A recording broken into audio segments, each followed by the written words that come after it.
Good morning, everyone. I know I'm a little late here because Roberta and I were having so much fun talking offline. We thought we'd bring this live. I have Roberta Levine with me this morning. She's in upstate New York and having a beautiful sunny day. We're having a beautiful sunny day. It's so nice to finally say that. Yeah. I love this topic this morning because um, you are a communication specialist. You have taught writing.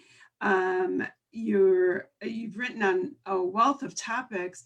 Do you call yourself a ghostwriter? I mean, is that It's right. That's certainly one of I work in that capacity. yeah? And So yeah. And I, it's fun because it really my original background was in theater. And so I performed a lot. I wrote pieces for myself. So I can hear their voice, and I sometimes, if they want, I mean, it could be just straight business like Time Magazine, but I think it's more fun to have their voice in. I think people respond to that. Well, That that's one of the reasons you and I were so engaging and talking offline because when you write for someone else, the most important thing is to have that voice, that message. I talk about that all the time, that voice, that message of the other person, whether it be a company, an individual, a product. How do you engage or start that engagement with someone? What's your process? um, it's just listening to them. I mean, I'm right. It's journalism. I ask Mm-hmm. them questions. They tell me. We follow it along. Listen to the cadence of their voice. I love the voice, Uh-huh. and so it's so intimate. So I kind of just try to instill it in myself, like take it in and then put it on the page I love that. because it's their ideas. I want to translate. Do you have because you've written so many different kinds of topics, do you have a favorite kind of area if someone says to you, oh, I want you to sort of engage in a health or a fashion or a lifestyle? Do you have one that you kind of I would love to write for fashion or design, but as many that it just hasn't come true yet. But oh, well, get I don't ready know. I because think I'll I've have to just call you on fashion. I mean, I love design. I love Mhm. fashion and styling and stuff.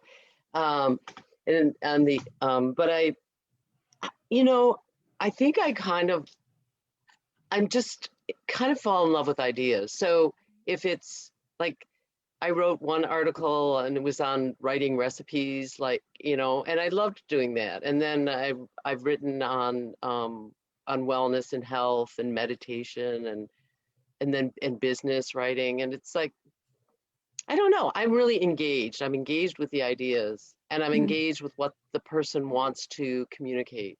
So, um, in a way, the content doesn't matter so much. I mean, I wrote about tool and die.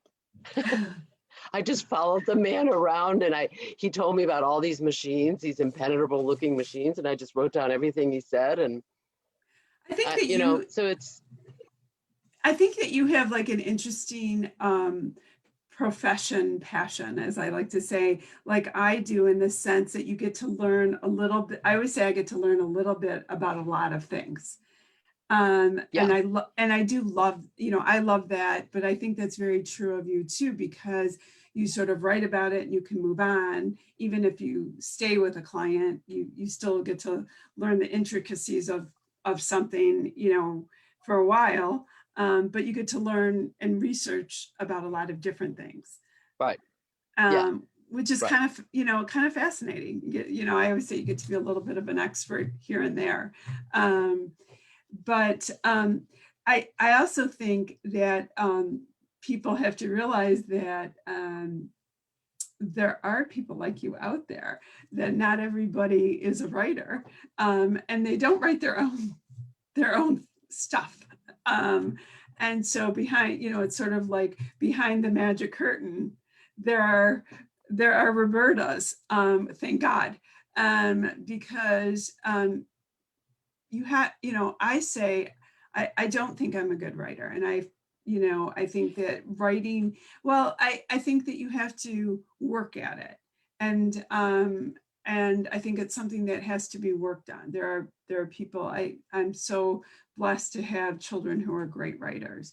And one of the things I've talked about before is I didn't like to read as a kid. And I see all these books behind you.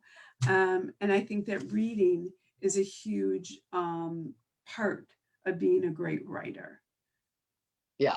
I mean, I was the kid who I grew up in a library, right? I grew up in Detroit. I grew up going to Bella Hubbard Library. And when on that, as soon as I could read, it was, I took books out. I was a kid who walked home reading the books. I mean, Mhm. yeah, I am. I'm a reader. And I love to read, and yeah. And So I I what do, I throw that out all the time for anybody listening. Like, I think it's really important. My husband and I have always said, when you read something, write a little couple sentences after you read it, like write about it. And our kids would do that, mm, because I think it's really important. I think it's one of those things that my husband's also just an excellent writer, and I work at it.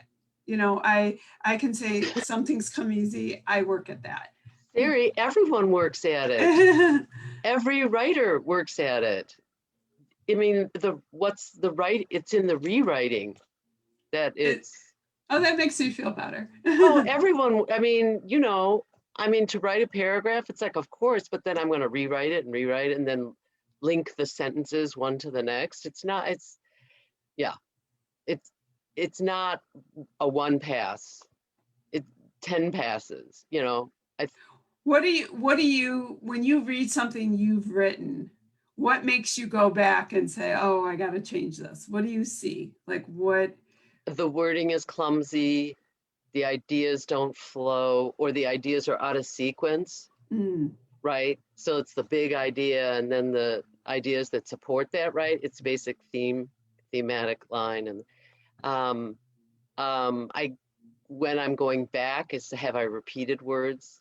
Can yes. I find more active words? Because the first time it's just like you just put it down. And then I have signal words like just and usually, very, and you have to go out and take those out. They're just ticks. So I have to remove Right. the ticks. That's really interesting that you say that. I've noticed that about my writing lately, and I have gone back. I love that. Okay, everybody, that was a good tip. I love tips. And so I've gone back and done that. And I agree with you, because I think sometimes when you're writing, especially now, you're going fast. You're Yeah. writing. I will say, one of the things my husband will say to me is slow down. He's an attorney and he writes a lot and he dictates a lot. So he'll say to me, just slow down. And I even do this in an email. Like sometimes, emails are very fast and your brain is going and you're writing and talking, and I talk very fast. And so I will go back and try and reread and say, okay, too many words. Like you can say it with less words. You may talk more, but you can say it with less words. Well, it brings to mind two things. One is that the first draft you write fast, you write hot, and that's one of those dictums where you write hot and then edit with a cool mind. So you don't want to Oh, get in yeah. the way. You want to let the jumble of ideas out.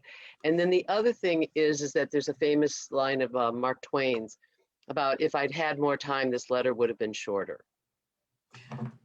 So it's exactly speaking to what you're saying about Yes. emails. Right. Yes. And the email thing is so tricky because the technology is there and we're moving everything so fast. Mhm. It's very easy to misstate things or to leave out important words, because we Mhm. because we are going fast. So I think it And is a good idea to go back. true. And it's so interesting because when email started, we just wrote. And now we have tone in our email and tone in our text. And so that brings to mind that when, like you're writing, and, reading a book and writing an article, we've always had tone. Sometimes the tone is how the reader reads it, but now we've brought in all this tone or the interpretation I sent a text to my husband the other day, and he called me right away, and it was so misinterpreted.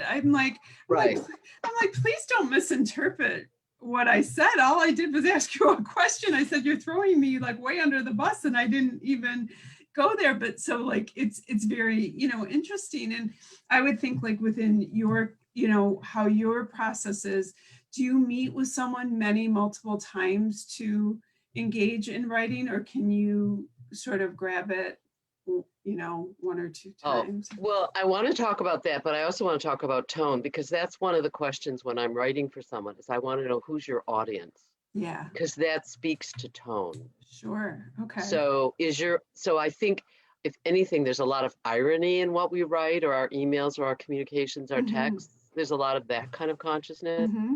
So, but that's tone is important for who your audience is. So let me just ask this question. Like, if a general reporter is writing something for a newspaper, um, is he just writing to sort of a mass kind of audience and not necessarily worrying about that and just putting the facts out, versus, I mean, what is he thinking about as far as tone and I facts? think he's thinking about clarity and Okay. thinking about that first paragraph and get all the who, what, where, when, how, Okay. right at the top, because journalists are acutely aware of readerships, how long they're going to stay on the page, how long will they stay on the screen. And so they just want to get all the facts out as In the clearly first. and succinctly as possible, just to engage the reader and keep them, because right, how long Yeah. are people going to stay on the screen? 7 seconds, 2 seconds? Right. About two lately, I think. I really do. Yeah. It's crazy. And they're just not really staying there. I do want to talk a little bit about you. I'm looking here. One of the things you have in your bio intrigued me, about a program that you worked with students who are on the autism spectrum. I found that really just heartwarming, and I know I'm switching gears, but I just wanted to make sure we Oh, don't have a ton of time, and I do yeah. like to bring that up because I just also I find that, like I said, heartwarming, and I want to hear about what your program was and how you. Well, the reason I started the program is I have a child who's on the autism spectrum Mhm. and who's high functioning and is just graduating from college. We're going to go out to Fabulous. Beloit College at the end of the month for their graduation. So I was already in an academic community because my husband was working at Allegheny College. Mhm. And I knew there had to be, and I saw the struggles that my child had. And of course, I'd done a lot of research Mhm. on working with people on the autism spectrum and their particular quirks. And so I knew this was happening, that they had students, right? They're high functioning, they can handle all the academics, but it's all the everything around the academics that are challenging. So I spoke to the dean, I spoke to the provost, and I said, these students are on your campus, they're just not flagged, and they need support. Mhm. And and every college is acutely tuned into retention, student retention. So they let me pilot a program, and the students that were flagged, I met with them, and I set up a program where I met with every one of them every week, and then I created a meeting where we all got together so they could practice their social skills, and they could. The hope was they could have a cadre, a cohort, and help each other, and then just practice talking to each other because they self-isolate. Yeah. That's one of the great deficits of being on that spectrum is the ability to engage socially. And then I also would support them because of the social engagement issue is that I would speak to their faculty or we would strategize. Mhm. Yeah, I'd speak to their faculty if they were having issues, or we would strategize their academics because maybe they didn't understand the prompts, or there's a lot of anxiety. So we'd have to kind of strategize, well, what are you going to do first, and what will you do next, or just, and then also just let them Yeah. air their anxiety, you know, I so hope after, those issues have not, and I'm sure they have fallen off during this pandemic, because that, between being on Zoom and trying to study, that is an incredible challenge in itself in our country, and that's why I really wanted to bring it up, because I think this year, with all the challenges of anxiety and stress, and then when you're on a spectrum and, trying to have a teacher be aware um, of handling those challenges, it's I, I worry. well, I think it just And so I depends if, want to, yeah, if the student identifies themselves. I mean, it yeah, doesn't take me but a second to look at anybody and know they're on the spectrum. And, but a lot of faculty don't have that kind of sensitivity. yeah. Well, Or that's, so, and it's one of the reasons I absolutely wanted to bring it up, because I think anytime we can bring up to be aware, right, um, to be aware of what's in front of you, to be aware to say, here's what's in front of you. Let me help you. Let me point, um, to help get help. I think right. it's I think important. it's finding strategies for those students. Like there was one young man, and he was in an environmental science class, and so he wanted to talk. He would raise his hand all the time, you know. And so then we had to come up with a strategy like, well, you can only ask a question or speak 3 times in a class. So you decide when those 3 times are, just so that he doesn't end up dominating the class or doesn't make the rest of the class impatient or the faculty. Mm, You know, they're just little things, little strategies to help hmm. them. And for kids who are on their own, you know, I mean, this whole year, I don't know who's advocating for them or I who, know. yeah. I know, and we're seeing these peaks of getting back to a different way of life. I don't use the word normal because I don't really anticipate um, what what is um, going to be. I think we just have a new way of living life. But I hope that will be mindful of the people I say who are in front of us, and getting help. And I think that it's not hard to see that you created that pilot program, um, and then your work of sort of what I call behind the scenes of being a writer for other people's messaging, to help them. Um, in order to work with you, you need to email you. And so I'm going to make sure that we give out your email, and I will put it in our link today. Oh, And it thank you. is rlevine163@gmail.com. And you can always reach me to reach Roberta.